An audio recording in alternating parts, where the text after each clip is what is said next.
This is the Brewers POSTCAST, your instant game reaction for the Milwaukee Brewers. Part of the Locked On Podcast Network. Your team every day. There is nothing in baseball, for me at least, and I don't know about all of you, better than beating the Chicago Cubs, and that is exactly what our Milwaukee Brewers did. Once again, their fourth time this season, 4-0 now against the Chicago Cubs. Their 50th win of the season, the fastest they have reached 50 wins in franchise history. And your final tonight, 6-2 over those Chicago Cubs. Hello, everyone. Welcome in to another victorious edition of the Locked On Brewers POSTCAST, our fifth straight victorious edition of the POSTCAST. As always, my name is Brandon Sneide. You can follow me over on Twitter at Brandon_Sneide. Thanks to all of you for making Locked On Brewers your first listen each and every single day. Today's episode is brought to you by FanDuel. The biggest stage in world soccer is here. Let there be goals on FanDuel. Visit FanDuel.com today to get started. Tons to get to on a fun, victorious edition of the Locked On Brewers POSTCAST. We'll dive in to, of course, the turning point. We'll get into the box score. We'll get into the Locked On Brewers POSTCAST player of the game, something you can be a part of right now, an active poll over on our live YouTube chat. Who is your Locked On Brewers POSTCAST player of the game? Jacob Misiorowski, option 1. Garrett Mitchell, option 2. William Wild Bill Contreras, option 3. Some really good options for all those, so we'll discuss those results. You'll get my thoughts on it. Of course, this is your show. This is a Brewers show. This is a victorious show. Your thoughts, your reactions, your celebrations as the Brewers getting the 6-2 victory, 50-29, the now high watermark. It was a high watermark last game. It continues to grow, 21 games over 500. So we'll dive into all of that and give all of your guys' stuff up, your thoughts and reactions on the POSTCAST show. Let's get into it, though, really quickly. We'll get into your scoring summary. Old friend Colin Ray on the mound for the Chicago Cubs. Jacob Misiorowski on the mound for the Milwaukee Brewers. And man, Miz, he was good early, and the Brewers had Colin Ray on the ropes early in this game. Guys with in scoring position with less than 2 outs, unable to come through. At one point, they had the bases loaded with Colin Ray on the ropes, and hit or two may have broken this game open. Remember, the Cubs played late last night in New York. They played a night getaway game in New York that went extra innings. They didn't get into Milwaukee till 2:30 this morning. So the Brewers had the advantage, and they had Colin Ray. They had that bullpen because the Cubs used a plethora of pitchers in last night's game in New York to try to get out there with a victory. They did. The Cubs coming into this, we're playing better baseball. They won 7 of their last 10. They had won 4 in a row. So the Brewers were playing a hot Cubs team, and they put a stop to that with the 6-2 win. But the Brewers had Colin Ray on the ropes early. He would give him credit. He would maneuver out of it. Really, both Jacob Misiorowski and Colin Ray scoreless through the first 4. You got to go all the way to the 5th inning where Seiya Suzuki finally, once again, strikes on Jacob Misiorowski. He also homered off him in the NLDS, if you recall, and it snapped a 75 and a third inning streak of Jacob Misiorowski not giving up a home run. So it was still a 1-0 game at that moment. Obviously, the Brewers still had the Cubs where they wanted them, and the Brewers would get into a little bit of luck in this one. You got to go to the next part of this game in the bottom half of the 6th inning for the Brewers, and that is our turning point in a 6-2 Brewers win. Time to reveal where the game was won or lost. It's the turning point. So this one, I'm telling you, this inning almost found the remote through the wall early on. So you had a William Contreras infield single. You had a Jake Bauers walk to start off the 6th inning against Colin Ray, okay? That would chase him. No outs, runners on first and second. You're like, okay, Colin Ray's out of this game. Let's bleep and go. Ethan Roberts in for the Chicago Cubs, and Andrew Vaughn lines into a double play. Probably could not have hit the ball any harder. It is caught by Ethan Roberts, okay, who secures 1 out, tosses to second base where Contreras got kind of stuck in no man's land on the line drive. That was out number 2. And the Brewers, I'm telling you guys, were a half a step away from a triple play. And the very next play, Bauers would be still at first. The very next batter, Garrett Mitchell, 407 feet to right center field, giving the Brewers the 2-1 advantage in that one. They weren't done. Cooper Pratt would walk in that inning later on. And then David Hamilton tripling down the left field line. That would plate Cooper Pratt. So after 3 hits, the Brewers would score 3 runs and finally break out of that with runners in scoring position streak. At one point, they were 1 for 31, I think, throughout the course of the entire week. So the Brewers desperately needed to get some runs in that inning, and that's certainly what they did. I mean, I'm telling you, half a step. If Ethan Roberts makes a better throw to second base where he catches that line drive, the Brewers probably have that inning's probably over with a triple play. It was that close. So that's how that went for the Brewers in the 6th inning. That's our turning point, because the Brewers would take the lead, and at that moment, they would never give it back. Abner Uribe would come in the top half of the 7th. He would give up a hit, but that would be all. And then in the bottom half of the 7th, Jackson Chourio leading things off with a double. William Contreras, for what happened in his home country for both of them, Jackson Chourio and William Contreras, out there in Venezuela. He cried in his pregame. He cried in his postgame. It's hard not to get emotional just talking about it out loud and how and what those people are going through at this current moment. William Contreras putting Venezuela on his back, putting the Milwaukee Brewers on his back. A 449-foot shot to left, an absolute no-doubter to left center. 5-1 at that moment. And then later on in the top half of the 8th inning, the Cubs would get a sacrifice fly. That would make it 5-2. Then Christian Yelich, Cooper Pratt on base again in the bottom half of the 8th inning. He would walk. He was 1 for 2 with 2 walks, was Cooper Pratt. So a good day for Mr. Pratt at the plate. And then PCA, you got to give him a little bit of credit. Christian Yelich would double to left, but PCA brought the ball back in because it was over the fence, and PCA brought it back in, wasn't able to make the catch. Christian Yelich would settle for a double, and then Cooper Pratt would score with ease, and the Brewers and Trevor McGill getting the victory. Jacob Misiorowski technically getting your victory, as I misspoke there. Trevor McGill getting the save for the Milwaukee Brewers in this one. Well, technically it wasn't a save. It was a non-save situation, but coming in the top half of the 9th inning and holding things down for the Milwaukee Brewers, Jacob Misiorowski improving to 9-3, 6 innings pitched, 8 strikeouts, 2 hits. Just the 1 earned run was that solo shot from Seiya Suzuki, and that would be the ball game for the Milwaukee Brewers. Let's dive into your box score. Christian Yelich, he needed tonight, man. 2 for 5, had some ugly at bats, but overall a better start, in the right direction for Christian Yelich. Jackson Chourio was 2 for 5, scored a run. Kind of a struggling day for Bryce Drain. 0 for 4, didn't look comfortable at the plate all night long. William Contreras, he's one of your candidates for your Locked On Brewers postcast player of the game. He was 2 for 3. Also had a walk in this game. Jake Bauers, 0 for 2, but did have 2 walks, so he was on base a couple of times. Garrett Mitchell, 1 for 4. As I mentioned, he had the go-ahead turning point in this game, 2-run shot to right center field. Cooper Pratt, as I mentioned before, 1 for 2, had 2 walks, also scored 2 runs as well. And David Hamilton, a quietly good day for David Hamilton as well, had the RBI triple, but also 2 for 4 in this one for the Brewers. As I mentioned, Jacob Misiorowski's line, Abner Uribe would come in for a clean 7th. Aaron Ashby, just please throw strikes. Next time you see the mound, just throw strikes. The Brewers with a lead, and Aaron Ashby would go 1 inning, but would give 2 walks right away. Like, just, you got a lead like that, man. You're up 3-4 runs late in the ballgame. Just throw strikes. You have a really, really good defense behind you. Just throw strikes. And then Trevor McGill in the top half of the 9th inning.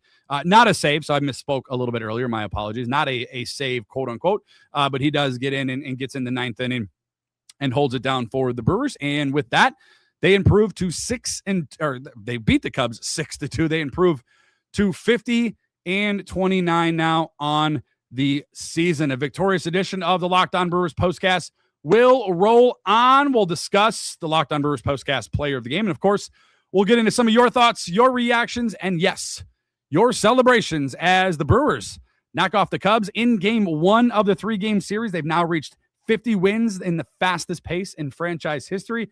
And so far this season, they are, knock on wood, undefeated versus Chicago Cubs. They improved to 4-0. We'll discuss all of that coming up next on a victorious edition of the Locked On Brewers postcast. Today's show is brought to you by Cash App. It's amazing how quickly we moved away from cash and checks, whether it's paying friends back, buying tickets, splitting a bill. Everything happens instantly now right over our phones. If you weren't up to speed already, Cash App is way more than just a safe way to spend and receive money. With the Cash App card, you unlock tons of perks without all the hidden fees. Enjoy benefits like exclusive early access to nationwide concert pre-sales, plus discounts on everyday purchases and popular brands. So you're already probably spending the money on them, so you might as well get the Cash App card. And your card, you can add to your digital wallet to make it easier for you and easier to access. New customers can earn up to $10 if they use code CashApp10 in their profile at signup. That's CashApp10. You can earn $10 if you use that code in your profile at signup and send $5 to a friend within 14 days. Terms do apply.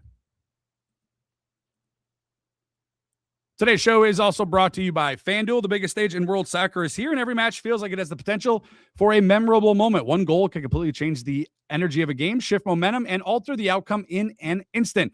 That's what makes tournament soccer so exciting, from the opening whistle to the final kick. We've all seen those matchups where it's scoreless for what feels like forever, and then boom, one goal completely flips the game. Suddenly, everyone is pressing, the crowd comes alive, and the final 20 minutes becomes must-watch television. And right now, you can benefit from each goal scored. That's right, from the opening whistle to the final kick. Let there be goals on FanDuel, and it's super easy for all of you guys to get started. Head to FanDuel.com today. Once again, that's FanDuel.com today to get started. And lastly, today's episode is brought to you by Hims. ED is way more common than most guys think, and millions of men deal with it at some point.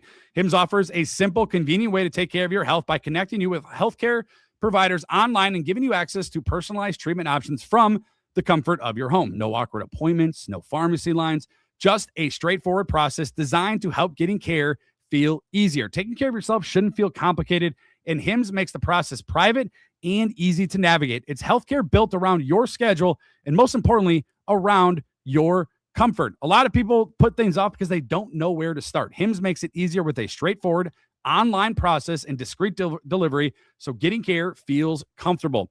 To get simple online access to personalized, affordable care for ED, hair loss, weight loss, and more, visit hims.com/lockedonmlb. That's hims.com/lockedonmlb for your free online visit. hims.com/lockedonmlb. Prescription required. See website for details and important safety information.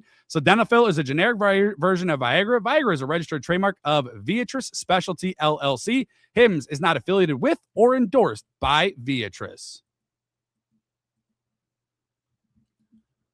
Thank you for making Locked On Brewers your first listen of the day. Thank you for making Locked On the #1 sports podcast network. The Brewers getting the 6-2 victory over those Chicago Cubs, now 50-29 now on the season. Jacob Misiorowski getting the victory, improving to 9-3 on the season. Remember, he left after the top half of the sixth, and the Brewers were still down.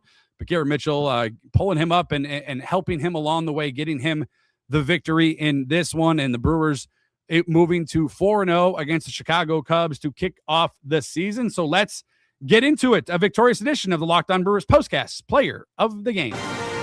This is the Locked On Player of the Game. All right, an active poll right now over on the live YouTube chat. Who is your Locked On Brewers Postcast Player of the Game? 3 options: Jacob Misiorowski, option 1; Garrett Mitchell, option 2; and William Contreras, option 3. And for me, I'm going to go with the game balls here, and then you'll kind of have an idea of who I'm going to go with as far as the Locked On Brewers Postcast Player of the Game. One of the guys isn't really mentioned in here, and that's okay. The defense from David Hamilton at third base. Just want to make a mention of that for David Hamilton. He was also 2 for 4 in the ball game with an RBI triple. So I suppose that's also good for David Hamilton. He probably should have been a candidate in this one. So it's an error on me. But great defense from David Hamilton at third base. I want to make sure I make a mention of that. And another game ball to Jacob Misiorowski in this one. He threw, you guys, I didn't even really mention it. Shame on me. Another error for getting into half of the show. Once again, breaking his own record for the fastest pitch ever thrown by a starter, 105.5 miles per hour. 105.5 from Jacob Misiorowski tonight. The downside, I suppose, not to necessarily get to the negatives, 4 walks for Jacob Misiorowski. That would be a season high for Jacob Misiorowski in this one. So a little bit of an uncharacteristic flaw tonight from the Miz was the control in this one. He did have 107 pitches thrown, ERA down to 1.42. 4.5 for the Miz. So he also gets an honorable mention, a game ball.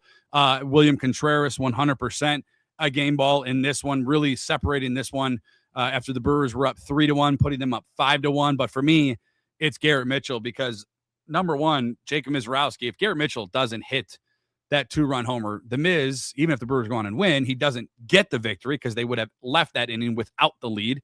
And for two, just because the Brewers needed that, man, it was such a jolt into that building, into that Brewers lineup. They had been struggling with runners in scoring position. Not great tonight either. 2 for 15 with runners in scoring position. Of course, Garrett Mitchell, coming not necessarily with runners in scoring position because you had Jake Bauers on first base, but coming through finally for the Brewers. They needed a big hit to really get them going. And then really from there on, it opened the gates. I mean, they scored every inning after that 2-run shot by Garrett Mitchell. They scored every time in the 7th and the 8th. Every next inning that they had at bats, they scored. So it really kind of opened up the Brewers. So he's going to get my Locked On Brewers postcast player of the game. I know he was only 1 for 4, but I think I agree with 45% of you who also are voting for Garrett Mitchell in this one. Let's get into some of your thoughts, your reactions, and your celebrations as the Brewers do improve to 50-29 with the 6-2 victory over the Cubs. We'll begin with everydayer Cody. It says 11-3 versus the division, 4-0 versus the Scrubs. Clutch homers and excellent starting pitching. Would have been nice to watch this game when you beat Chicago. Everyone gets a game ball. I love that too. I'm down for that, right? I am absolutely down for that. Cooper Pratt, shout out to Cooper Pratt, his first extra base hit of his career, a double down the left field line. So shout out to Cooper Pratt. Had another stolen base in this game. He has 5 now. He's 5 for 5, knock on wood, so far for Cooper Pratt. So yeah, I agree with Cody. Everybody gets one. Everydayer Charles on the live YouTube chat says, well, the start of this one was pretty scary for the offense, came through in the end and got Miz the victory. Frustrating is what it was, Charles. Scary, yeah, more annoying than anything because the opportunities were there, like so many opportunities, especially in that first and second inning. I mean, I think you got to go to the 4th inning where Colin Ray has his first 3 up, 3 down, if I'm not mistaken. It was either the 3rd or the 4th inning. It might even have been the 5th. I'm not necessarily sure, but it had been a few innings before he was able to do it. He goes 5 innings against the Brewers, just 5 hits and 1 earned run, but man, they had opportunities in this one, and thankfully they didn't let it slip. Everydayer Jason says, let's go Brewers. Suck it, Cubs. Yes, absolutely. 150% on that. Harley over on YouTube says, beat the Scrubs once again. 50 wins already. Can't wait to see what this club does to improve at the deadline. Go Brewers. And we are about a month. We are about a month and a week-ish from the trade deadline. August 3rd is the trade deadline. I can't believe we're almost into July as we're doing this at the end of June 26th. So it's crazy how fast the summer has gone. But yeah, the trade deadline is going to sneak up, right? The All-Star break is 2 weeks away. This is a big series for the Milwaukee Brewers. Not saying anything can happen in this series for this season. The goal for me, I'm not sure where you guys stand. Of course, I want to win every game. Realistic view of mine is win 2 out of 3 and take control of the National League Central even more so, right? The Cardinals at this very moment as we're doing the show are currently losing. So it could be a great night for our Brew Crew. Everydayer Mighty Mike MKE says Garrett Mitchell's home run turned this game on its head. Absolutely huge moment after that double play.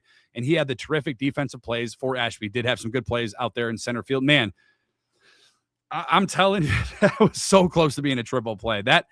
How much different would this feel, right? Like we wouldn't have that 2-run homer. Like, I don't know what happens in the 7th, 8th, and 9th. We don't know, thankfully.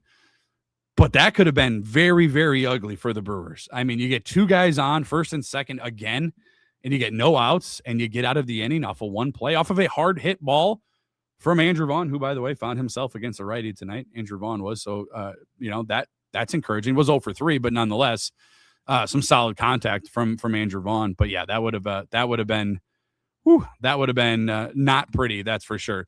Everydayer Andrew says 50 wins. Let's all celebrate. Absolutely. Charles on YouTube says to think this game was a game that Miz struggled with his stuff. 6 innings with 1 run. Take that any day. Strange seeing him walk so many guys. Yeah, it's not necessarily surprising against this Chicago Cubs team. It's surprising to see for us, for Jacob Misiorowski, who just doesn't or hasn't this season. But the Cubs have the most walks in Major League Baseball. They will grind at bats. Like, you got to give them credit where that is at for them. Like they will just grind at bats. They'll get into an 0-2 count. You'll 5 minutes later, you'll see a full count. Like they'll take their walks, and they certainly did this evening. Jacob Misiorowski surrendering 2 of them. Jacob Misiorowski had 4 of them. Aaron Ashby had 2 of them. Trevor McGill had 7 for the Brewers on the day. Remember, Game 3 against the Reds, they had 11. So just something to kind of monitor. If you guys are sitting there at home watching these Brewers over the next few days, just see if they can kind of correct that a little bit. And it's not going to be easy against a team that walks more than any other team in Major League Baseball. Everydayer Mitch says the Miz finally got run support. It was a close call. He had carried the team on his back, but cannot be expected to do this every time. My game ball goes out to Garrett Mitchell. Great job, Wild Bill and David Hamilton. Yeah, absolutely. David Hamilton, Wild Bill. Fantastic games from both of those guys. I agree. Obviously, I gave my Locked On Brewers postcast player of the game. 45% of you are still going ahead with Garrett Mitchell in this one, but Mitch is right, because remember how great Miz was in Atlanta and couldn't get any runs in the Brewers offense. And I was fearful that's where we were going tonight. That I was fearful that's the direction we were heading in. And to Mitch's point, to Charles's point, Garrett Mitchell, to a lot of you pointing out on the live YouTube chat, Garrett Mitchell turning things around. Joe on YouTube says, dude, I just teared up watching Williams' emotional post-game interview. Amazing that these guys can perform while they have those in their home that are affected by tragedy. Sending love to Venezuela. I am too. And I know it's a generic cliche saying, thoughts and prayers, man. It's heartbreaking stuff coming out of Venezuela. Seeing William Contreras tear up pregame, postgame, to see these guys go out, like we just always look at them and we're like, oh, go out there and you should be able to get a hit at every at-bat. You should be able to throw strikes every time you're on the mound. What are you doing making an error? What are you doing this or that? And I'm guilty of it as well. But it's these moments, these human moments that we can reflect on a little bit and understand there is a serious tragedy. We all go through real life stuff. And the people of Venezuela, our friends in Venezuela, Williams' friends, family, Jackson Churrio's friends and family, they're going through it as well. So I just want to take a moment, to usher my thoughts, my prayers to the people of Venezuela. Obviously, not a great situation, but all we can do is continue to pray for all of them. Electronic Dancing Commando on YouTube, a heck of a name, says runners in scoring position and can produce. These were the things they were doing last year. Now hitting like bleep. Yeah, I mean, it's not great. 3 for 15 with runners in scoring position. Yeah, 2 for 15. I gave them an extra hit. 2 for 15 with runners and scoring position. Not great. Left 9 on base. It kind of spans over the entire week, really, including that Red Series. So I don't think this is permanent. I do think they're just going through a patch. But here's the thing, guys. They've won 5 in a row by doing it. They're still winning ball games. At the end of the day, that for right now in June is all I'm really necessarily concerned about. That's all I'm concerned about right now. Just continuing to stack victories. You have, as it stands right now, I don't know if that Cardinals game went final. It's in the 9th inning. You still have a 7.5 game lead over the Chicago Cubs in the National League Central Division, and you're not hitting on all cylinders. That's a pretty good spot to be in. You're the second team to 50 wins this season behind the Dodgers. Like you're doing pretty good things. Woodworking Outdoorsman on YouTube and Everydayer says, curious to see if the front office does anything to improve this team or they will be satisfied filling seats in the regular season. I do think they will always add. I think they're always going to add an arm to their bullpen, an arm or two into their bullpen. So I am not worried one bit about the Brewers not adding. Now, Woodworking Outdoorsman, to your point, what does that look like adding, right? Do you want to add a top of the end, back end of the bullpen? Is it a Aroldis Chapman? A lot of people want Tarek Skubal. I don't know if they're going to go that level of things. Everybody wants a bat, but everybody needs a bat. Like outside of the Dodgers, every other team in baseball could use a bat or two. So what exactly are we going to get into as far as adding? But I do believe Woodworking, they will add at least a bullpen arm or two. Tim, an Everydayer on YouTube, says the Cubs fans I encountered at the game tonight were pretty chill, except for the booing Coop every time he walked up to the plate. Now, are they is that Brewers? Is that Cubs fans booing Coop or Brewers fans cheering Coop? Coop. It might be that. I could be wrong. You would know better than I would, Tim, because I was not at the game.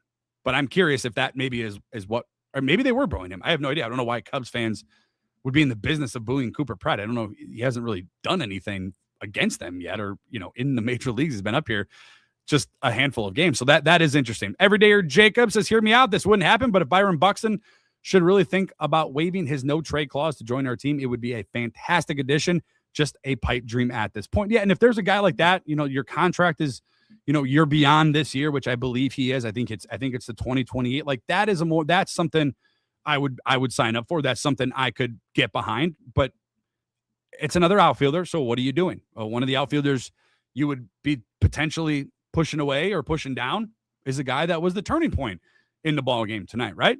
Byron Buxton's out there in center field. Garrett Mitchell plays center. So that's kind of where I would be curious to see where the Brewers go at it. And it depends on where they're at, obviously, too, when it comes to the trade deadline. Let's get in one more. 414 Decker 6 over on YouTube says, I was at the game today. Amazing atmosphere.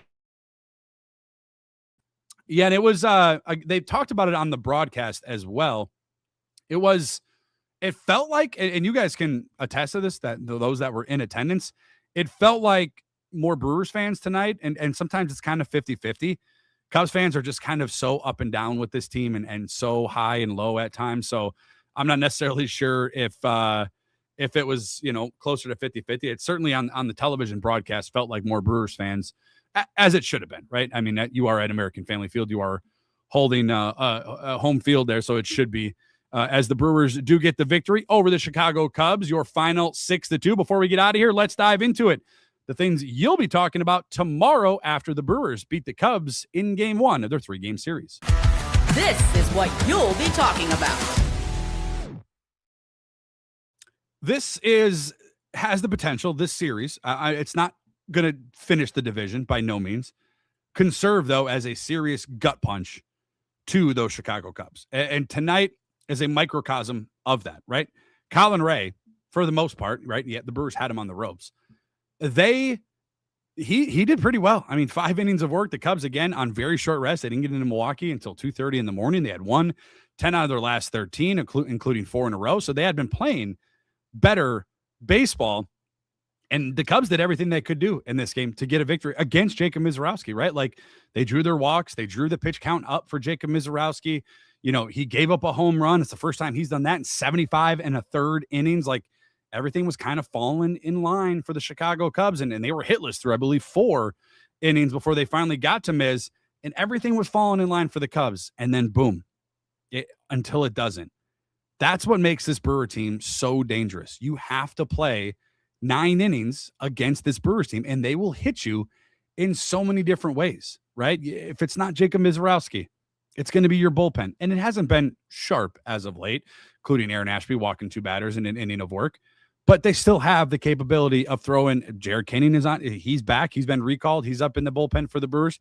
You still have Abner Uribe, his 1-game suspension over with now. He gets his 11th hold of the year. You have Trevor McGill. You have the Brewers offense, and they can go 1 for 31 with runners in scoring position, and then boom, you're a half a step away from a triple play, and the Brewers 2 pitches later take the lead. Like, it is such a mental beatdown that this team has on other teams. You have to play 9 full innings. And that's a generic cliche type of phrase in baseball, but it's real. You have to play 9 full innings against this Brewers team, or they will beat you. And that is exactly what was on display tonight, as they couldn't get a hit with runners in scoring position all night, and then boom, they find a way. They take the lead, and they never look back. The bullpen shuts it down for the last 3 innings in this one, and they cruise on for the 6-2 win over the Chicago Cubs. Now 50-29 now on the season, 11 games over at American Family Field, over 500, 26-15. As that will conclude our Locked On Brewers Victorious Edition postcast. My thanks to all of you. Thanks for tuning in. Thank you for making Locked On Brewers part of your day each and every single day. Just a quick show update, as I know a lot of you will hate me for this, but my daughter's graduation present was to go to Summerfest tomorrow to see Post Malone. So there, unfortunately, will not be a Locked On Brewers postcast. I know.